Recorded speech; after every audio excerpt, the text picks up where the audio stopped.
This is Scott the Fix-It Guy to help with a Jade Dynasty stove that's having trouble lighting on the front burner and on the back left burner.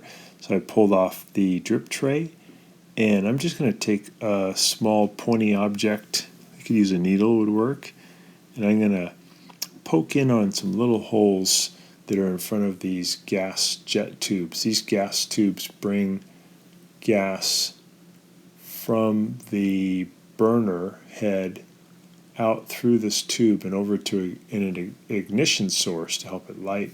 But these little tiny holes in the burner head get obstructed by corrosion and food particles. So I don't want to make these holes any bigger, but I just want to open them up.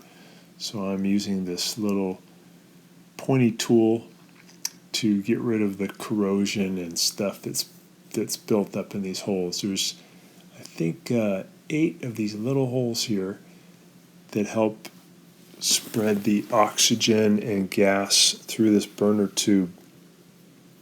And then there's a little spark in the middle that will actually light both of these burners.